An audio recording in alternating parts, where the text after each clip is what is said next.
Et ceux qui ne respectent pas les règles de protocole sanitaire, ceux-là doivent être sanctionnés. C'est là toute la différence aujourd'hui. Et pour que les mesures soient comprises, qu'elles soient acceptées, qu'elles soient respectées, les mesures que prône l'État, il faut que les gens comprennent bien et justement adhèrent à la démarche. C'est ça l'enjeu. Encore une fois, c'est des gens responsables. Ils ne demandent pas à faire n'importe quoi. Ils sont conscients de leurs responsabilités. Ils veulent travailler. Et puis après, si à un moment donné, on le voit bien, il y a des mesures qui sont prises de fermeture, dans ces cas-là, l'État, mais quand je dis l'État, l'État c'est nous tous, l'État c'est nous tous, doit assumer et on doit prendre en charge 100% des pertes. Pourquoi ? Parce que si on ne le fait pas et s'il disparaît, vous avez vu, il y a les patrons, c'est vrai, il y a aussi les employés et il y a tous les fournisseurs. Il y a tous ceux qui sont affectés par ça et si demain ils ferment, les entrepreneurs eux se retrouvent sans rien du tout, sans garantie et on ne va pas les laisser mourir. Les salariés vont se retrouver au chômage, il va falloir payer le chômage, donc c'est plus intéressant de conserver une activité plutôt que de la voir disparaître. Un nouveau ministre en visite dans la région. Ce vendredi, Olivier Dussopt, le ministre délégué en charge des comptes publics, était à Boulogne-sur-Mer pour rencontrer des pêcheurs à 2 mois du Brexit. Et le ministre aura pu constater que tout est loin d'être prêt côté français, alors que cette échéance approche. La faute notamment à un manque de consignes claires. Hier, quelques tensions se sont faites sentir lors d'échanges au poste d'inspection phytosanitaire qui devrait être normalement bientôt en service. Écoutez Frédéric Cuvillier au micro de Philippine Potencier. Mais il y a la nécessité absolue pour nous et pour nos administrations françaises d'être en situation, le 31 décembre, de faire en sorte qu'il n'y ait pas de blocage économique sur la première plateforme européenne des produits de la mer, sur le premier port de pêche de France. Il y a les 350 000, 400 000 tonnes qui sont traitées ici annuellement à Pécure, avec la logistique, avec toute la chaîne de la transformation, les emplois, les 5000 emplois qui sont concernés. Si nous n'avons pas un CIVEP qui fonctionne 24 heures sur 24 pour accueillir les camions quand ils arrivent, alors qu'on ne sait même pas comment la fluidité du trafic se réalisera, alors ça veut dire qu'on vient bloquer l'activité économique du poumon économique du Boulonnais. En football, l'USBCO s'est lourdement incliné face à 7-4-0 hier soir. Des Rouges et Noirs menés au bout de 2 minutes sur penalty qui auraient pu revenir rapidement dans la partie, mais Junior Senneville a raté un autre penalty, cette fois pour les Boulonnais. Revenus des vestiaires avec de bonnes intentions, les Rouges et Noirs ont dominé la deuxième partie de rencontre, mais sont tombés face à des Sétois hyper réalistes qui ont conclu leurs 3 seules occasions de la deuxième mi-temps. Autre mauvaise nouvelle pour les nordistes, la sortie sur blessure d'Aoula Dian. Au classement, l'USBCO est 8e avec 10 points à 4 points du leader Bastien, mais aussi à la même distance de la zone rouge. Lens accueille Saint-Etienne aujourd'hui à 17h pour le compte de la 6e journée de Ligue 1. Des Lensois surprenants qui comptent bien poursuivre leur très bon début de saison face à des Verts qui sont à égalité au classement avec les 100 et or. Jean Baumel, Rémi Dos Santos. 10 points, des succès acquis contre Paris et Bordeaux. Le début de saison lensois est en tout point formidable. Engagés dans la course au maintien, les 100 et or engrange pour le moment au point de se retrouver 6e de L1 après 5 matchs. Mais n'allez pas leur parler de surprise. On confirme juste que dans le travail on est très bon, dans la cohésion on est très bon, dans la recherche d'efforts et dans l'effort en lui-même on est très bon, donc nous-mêmes dans l'équipe on n'est pas surpris. Là. Les derniers rendez-vous ont tout de même montré certaines limites. Lens a encaissé un but en fin de match contre Lorient, Bordeaux et Nîmes. Dans le Gard, ce but a coûté 2 points. Il reste donc des axes de travail pour Franck Hez qui voit venir Saint-Etienne à Bollaert. Des Verts également surprenants que l'entraîneur compare à son équipe. Il y a aussi beaucoup d'enthousiasme dans cette équipe, beaucoup d'enthousiasme parce qu'il y a aussi beaucoup de jeunesse. Mais en même temps, ils ont un certain joueur expérimenté, ce qui peut ressembler un peu aussi d'ailleurs à nous par certains côtés. C'est une équipe qui est aussi qui est bien partie dans son championnat. Lens aura évidemment à cœur d'enchaîner après ses 2 succès à domicile. En cas de victoire, la surprise n'en serait presque plus une. Le Racing aura surtout envie de perpétuer une habitude. En L1, la SSE n'a plus gagné à Bollaert depuis 1999. Depuis le déconfinement, la pratique du vélo a explosé. Dans la métropole lilloise, par exemple, on compte 26% de 2 roues en plus sur les routes. Alors forcément, les magasins de réparation de vélos voient leur délai d'attente exploser. Alors pour gagner du temps et de l'argent, beaucoup choisissent d'entretenir leur biclou eux-mêmes. Exemple, chez Les Mains dans le Guidon, un des seuls ateliers d'autoréparation de la métropole où se rendent près de 30 cyclistes chaque jour. Un reportage de Nourou Ladi. Pour la première fois, Loumir, étudiante lilloise, remplace elle-même sa roue qui lui a été volée. Et en 30 minutes, avec l'aide d'une amie, c'est mission accomplie. Je suis fière de moi. Bah non, mais ça fait plaisir ils nous ont expliqué au début et puis après on a continué à deux et on s'en est plutôt bien sortis, donc ça fait plaisir, ouais. Ici, ce sont les cyclistes qui mettent les mains dans le cambouis. À leur disposition, une multitude d'outils et surtout les précieux coups de pouce de l'équipe sur place. Venir dans ce genre d'établissement, ça permet vraiment d'avoir des conseils à chaque étape, de ne pas se sentir bloqué, et puis des conseils sur les pièces, et puis un certain confort de travail, puisque un pied pour soulever son vélo et travailler, on n'a pas ça chez nous, quoi. Et aux mains dans le guidon, pas de jour d'attente, on répare son vélo le jour même. Tous les magasins de réparation de vélo, il y a plus de 2-3 mois d'attente, donc il y en a plein qui passent le pas et qui se disent bon, la seule solution c'est de venir réparer mon vélo moi-même. Donc oui, il y a plein de débutants de plus en plus, mais ça fait toujours plaisir. Depuis le déconfinement, 2 nouveaux réparateurs assistants ont été recrutés. Pour le cofondateur de l'atelier, Grégoire Sénéclose, l'intérêt grandissant pour l'autoréparation accompagne l'essor de la pratique du vélo. Une des grandes satisfactions, une des grandes motivations du vélo, c'est cette espèce d'autonomie où on est indépendant, on pédale soi-même, on a besoin de personne pour avancer. Et donc très vite, quand on a du plaisir à faire du vélo, on va aussi découvrir le plaisir de le réparer soi-même pour être autonome sur toute la chaîne, quoi. Un plaisir aussi économique, pas de main d'œuvre à payer, seulement les pièces et l'accès à l'atelier, sans compter l'aide de 50 € du gouvernement. La météo avec Marie Morin et sa mousse au chocolat à l'ancienne. Marie Morin, des desserts comme à la maison.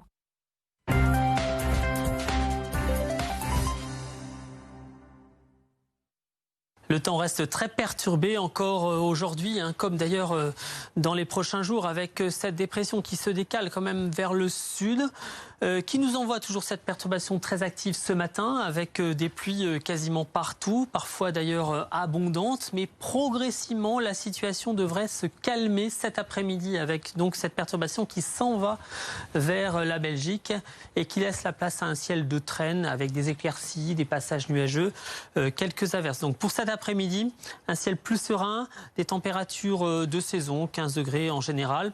Et puis pour les prochains jours, ça reste perturbé quand même, avec le flux qui devrait s'orienter au secteur ouest, flux océanique qui nous vaudra donc de fréquentes précipitations. Alors demain, on aura à peu près le même temps qu'aujourd'hui. Lundi, donc une vague pluvieuse traversera la région d'ouest en est. Mardi, on aura de nouveau un ciel de traîne avec quelques averses. Sans doute un temps plus sec pour mercredi, ensuite de nouveau quelques averses et puis un temps plus sec pour la toute fin de semaine avec des températures qui restent constantes, autour des normales de saison, 14-15 degrés, voire légèrement inférieures.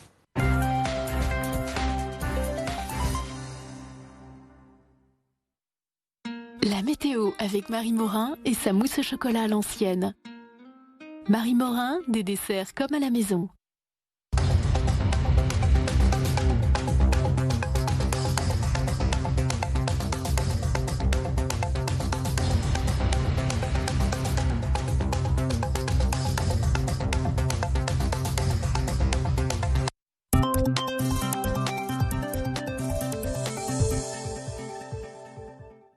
Merci d'être si nombreux à nous regarder. Chaque jour, vous êtes 12 millions de téléspectateurs à découvrir le monde à travers nos chaînes. Oh la vache! Ah, ça vous embouche un coin. Merci. Merci de votre confiance. Mais pas seulement. Et merci de votre fidélité. Super! Merci d'être si nombreux à nous regarder chaque jour. Avec RMC Story et RMC Découverte, continuons à voir le monde autrement.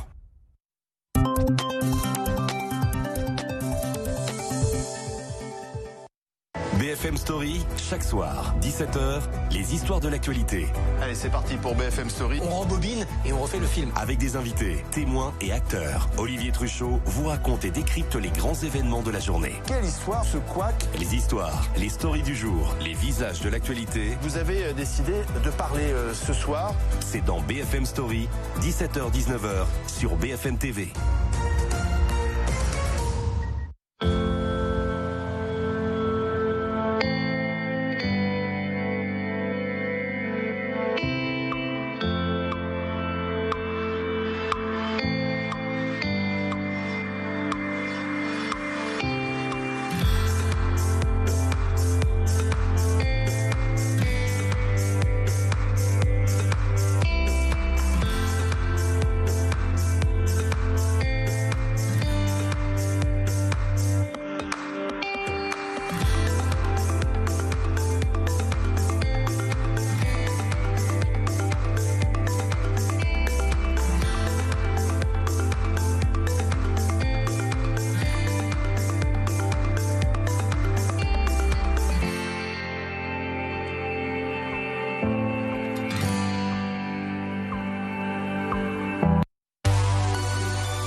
Bonsoir à toutes et à tous. Soyez les bienvenus sur BFM Grand Lille et BFM Grand Littoral. Bienvenue dans votre magazine Votre Santé tous les jeudis soirs. Ce soir, on s'intéresse à l'épidémie de coronavirus. Roubaix déclenche son plan blanc face à la hausse des cas. Nous avons les tout derniers chiffres publiés aujourd'hui par l'ARS, l'Agence régionale de santé. On va faire le point, on va en parler avec notre invité. Ce soir, j'accueille le professeur Karine Faure. Bonsoir. Bonsoir. Vous êtes responsable du service des maladies infectieuses au CHU de Lille. Et avec nous en plateau, notre expert, comme tous les jeudis, Johan Roussel, préparateur physique Céliobe Activité. Bonsoir. Bonsoir Julie, bonsoir professeur. Bonsoir. On commence, comme je vous l'ai dit, tout de suite avec les tout derniers chiffres du coronavirus dans le Nord et le Pas-de-Calais.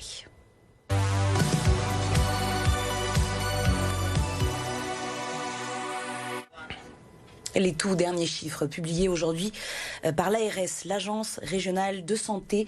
D'abord, dans le Nord, 65 personnes en réanimation. En plus, la semaine dernière, ce sont des chiffres qui datent de la semaine dernière, qui ont été comparés d'une semaine sur l'autre. 65 cas personnes en réanimation en plus de 5200 personnes testées positives au coronavirus. Ça, c'est pour le Nord. Dans le Pas-de-Calais, on en est la semaine dernière à 20 personnes placées en réanimation en plus par rapport à la semaine d'avant. 1500 personnes en plus positives au Covid-19. Des chiffres qui sont en très légère baisse la semaine dernière, mais des chiffres qui restent évidemment inquiétants. Il y a 3 jours, sur BFM TV, Philippe Amouyel, professeur de santé publique au CHU de Lille, tenait à nous mettre en garde. Écoutez. Plus le nombre des gens positifs augmente, plus le nombre d'entrées proportionnellement en réanimation augmentera. Sauf que tout ça se passe avec un décalage de 2 à 3 semaines. Dans le cadre de cette augmentation de fréquence, ce qu'on peut prévoir, c'est simplement ce qu'on appelle une courbe exponentielle, c'est une augmentation à 1 mois du nombre des entrées en réanimation qui va créer un énorme problème dans la mesure où il n'y a pas les structures, mais surtout ces lits sont déjà occupés par des gens qui sont malades. Donc il va y avoir des pertes de chance et de soins si on ne se prépare pas dès maintenant à casser cette dynamique. Karine Faure, le professeur Amouyel, parle à l'instant d'une courbe exponentielle, d'une explosion de cas. C'est ça qui est en train de se passer ? Alors effectivement, donc depuis plusieurs semaines, on observe une augmentation du nombre de cas. Il ne faut pas être faussement rassuré par la petite baisse qu'on peut voir par rapport à la semaine précédente, parce qu'il a tout dit dans son commentaire, il y a une inertie, et donc il faut plutôt analyser les chiffres sur 3 à 4 semaines pour vraiment voir quelle est la tendance. Et depuis plusieurs semaines, on a une tendance qui est à l'augmentation et à l'explosion du nombre de cas. Certes moins importante qu'au mois de mars et au mois d'avril, mais de façon très significative avec un impact sur le système hospitalier. Est-ce qu'on est dans ce qu'on a appelé cette deuxième vague de l'épidémie? On y est là? Alors, quelle que soit la façon de l'appeler, de toute façon, il y a une augmentation très significative du nombre de cas. Les mots font parfois peur, donc on n'ose pas les prononcer. Quoi qu'il en soit, avec le plan blanc, par exemple, à l'hôpital de Roubaix, je pense qu'on peut en tirer les conclusions chacun. Et ce qu'explique dans le son qu'on vient d'entendre le professeur Amouyel, c'est effectivement qu'il y a un décalage en fait entre les chiffres qu'on apprend aujourd'hui et la réalité. Est-ce que au CHU de Lille, on a dit que l'hôpital de Roubaix a déclenché son plan blanc aujourd'hui, est-ce qu'au CHU de Lille, on est prêt à le faire? C'est dans les tuyaux? Alors, pour le moment, au CHU de Lille, le plan blanc n'a pas été évoqué, pour le moment. Le plan blanc, ça suscite pas mal de choses derrière, et notamment la mobilisation du personnel soignant, tout le personnel de santé. Et le fait de déclencher un plan blanc, ça permet de rappeler du personnel. Donc, il y a plusieurs objectifs dans le plan blanc. Pour le moment, au CHU de Lille, on n'est pas encore dans cette situation-là, mais on pourrait très bien l'être dans les semaines à venir. Qu'est-ce qu'on appelle justement concrètement plan blanc? C'est-à-dire que l'hôpital se met clairement en état d'alerte? Alors l'hôpital est en état d'alerte. De toute façon, l'alerte n'a jamais été levée au CHU de Lille. Simplement, l'activité était plus calme cet été. C'est remonté tout doucement dès la fin du mois d'août. Et l'alerte ne fait que s'intensifier au fur et à mesure que les semaines passent et que le nombre de cas augmente. Il faut évoquer les solutions pour tenter d'enrayer l'augmentation des cas. Je me tourne vers vous, Yohann Roussel, notre expert santé, préparateur physique. Il y a une mesure, vous, Yohann, qui vous touche directement. Effectivement, à l'heure actuelle, sur la métropole lilloise, les salles de sport sont fermées. Donc la pratique d'activité physique pour la santé, notamment, n'est pas accessible en salle, mais tout à fait faisable en extérieur. Donc le message, quelque part, c'est de continuer quand même à pratiquer en extérieur pour le moment, en attendant la réouverture des salles de sport. Mais ça suscite effectivement pas mal d'interrogations sur les mesures. Est-ce que ce fameux 4 mètres carrés pour les pratiquants, pour chaque pratiquant en salle de sport est suffisant? C'était une de mes premières questions. Alors, il y a des recommandations. Donc je pense que les recommandations sont faites par des gens qui se basent sur des résultats scientifiques. Ce sont des experts. Et donc il faut respecter ces recommandations. Peut-être que la problématique est, est-ce qu'elles sont tout le temps respectées? Parce que les mesures barrières, elles sont efficaces si elles sont pleinement respectées et tout le temps. Donc il y a les fameux 4 mètres carrés. Et puis il y a le moment où on pratique le sport. Et une fois qu'on a fini cette activité de pratique de sport, il y a aussi tous les autres moments de convivialité qu'on peut avoir juste avant ou juste après, qui sont aussi des moments à risque. Est-ce qu'il y a un risque, justement, clairement, à faire du sport en portant un masque?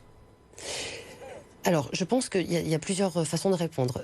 Il n'y a pas de risque à faire du sport et avec le confinement, on l'a bien vu, le maintien d'une activité sportive est quelque chose d'essentiel parce qu'on voit des personnes qui n'ont eu aucune activité physique et qui en ressentent maintenant le retentissement. Après, faire du sport avec un masque, je ne suis pas forcément l'experte pour répondre à cette question, mais on peut imaginer que le masque puisse entraver effectivement la respiration. Donc ça dépend un petit peu de l'activité sportive, de la condition physique aussi de la personne qui va pratiquer ce sport. On va avoir besoin effectivement de réoxygéner en fait l'organisme et pour pouvoir fonctionner, nos muscles ont besoin d'oxygène. Avec le masque, effectivement, ça va venir obstruer ces voies et donc c'est compliqué de pratiquer avec un masque à l'heure actuelle. Les bars sont fermés, les salles de sport aussi, on vient de le dire, pas les restaurants. Dans les salles de cinéma, le masque n'est pas forcément obligatoire pendant le film. Un tiers des clusters se trouvent dans les universités. Voilà quelques chiffres, quelques données de ces derniers jours, notamment dans la métropole lilloise, sur notre littoral aussi. Est-ce que vous estimez, Karine Faure, qu'on en fait assez, que les mesures sont suffisantes aujourd'hui dans le Nord et le Pas-de-Calais? Alors, je pense qu'il faut revenir avec un petit peu de rationnel aux mesures qui sont recommandées. Donc, on discute de on met le masque, on met pas le masque. Il y a des endroits où on le met, d'autres où on le met pas. Il y a aussi la notion de distance qui est importante. Donc le masque, effectivement, ça fait partie des mesures barrières, mais pas que celle-là. Il y a aussi la notion de distance. Donc tout ça est à intégrer dans les différents dispositifs, que ce soit les restaurants, les cinémas, les bars, ou toute autre activité d'ailleurs de convivialité. Parce que finalement, on voit bien que c'est surtout les moments de vie sociale et de convivialité qui sont plus des moments à risque, parce que c'est contraignant, parce qu'il y a des mesures barrières, et parce que ça fait pas partie de nos habitudes. On va parler maintenant de cette molécule, cet espoir. C'était lundi matin, le directeur scientifique de l'Institut Pasteur de Lille qui a annoncé que son équipe a découvert une molécule qui semble être efficace contre le coronavirus. Karine Faure, est-ce que vous êtes en contact avec ces équipes de l'Institut Pasteur? Alors oui, on est en contact avec les équipes de l'Institut Pasteur et d'ailleurs certains des médecins et des universitaires du CHU Lille font partie des équipes à l'Institut Pasteur, des équipes de recherche. Et effectivement, dans le cadre de cette recherche-là, on a été approché par l'Institut Pasteur de Lille pour présentation de leurs résultats, qui pour le moment sont quand même préliminaires. C'est des résultats in vitro. Tout début. Voilà, sur cellules. Il n'y a pas encore de résultats sur des expérimentations animales si elles étaient nécessaires, et encore moins chez l'homme. Néanmoins, tout ça, ça se prépare en amont. Et donc, ils nous ont approchés pour essayer de définir quel serait l'essai clinique thérapeutique qu'il faudrait monter pour aller plus avant et proposer un essai pour voir si on a des résultats sur le traitement. Donc ça signifie pas de vaccin pour l'immédiat, pour bientôt? Alors, il y a deux choses. Il y a chercher des molécules antivirales efficaces et puis chercher des vaccins. C'est deux axes de recherche différents. Donc, il y a des vaccins qui sont en cours d'évaluation d'ailleurs. Et puis, il y a toujours la recherche vers une molécule antivirale potentielle dont l'équipe de Benoît Després fait partie. Merci pour cet éclairage complet, Karine Faure. Vous restez avec nous, Yohann Roussel aussi. Les téléspectateurs de BFM Grand Lille et BFM Grand Littoral ont 2-3 questions à vous poser.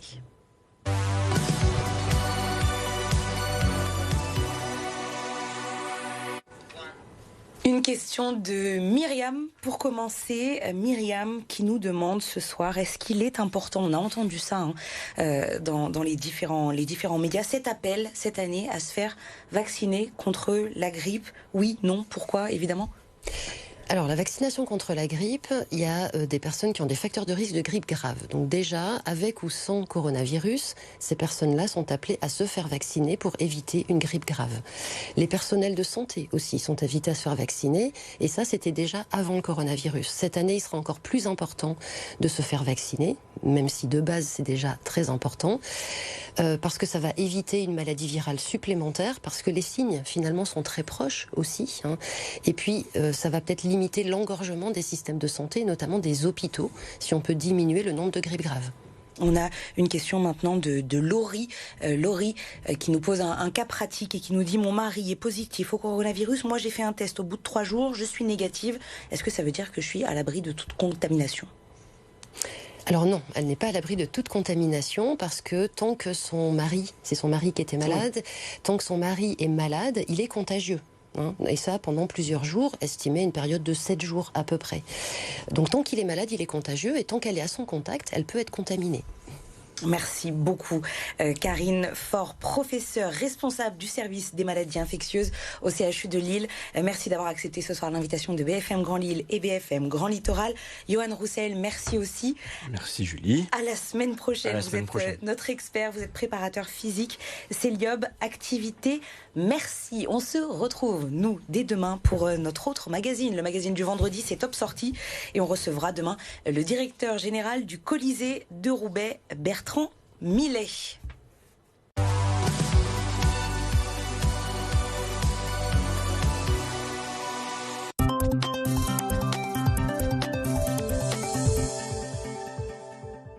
Grand document présenté par Samira Ibrahim ce soir à 21h05 sur RMC Story.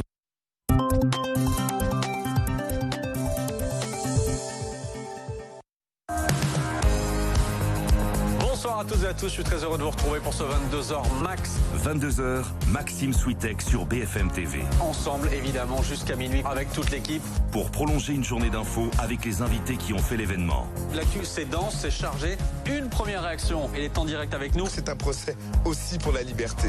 Nos reportages. Avec un témoignage ce soir. Une soirée news et décontractée. Docteur, merci beaucoup pour votre patience. Je ne me suis pas évanouie, c'est déjà un petit miracle. 22h max avec Maxime Switek. Chaque soir, du lundi au jeudi, sur BFM TV.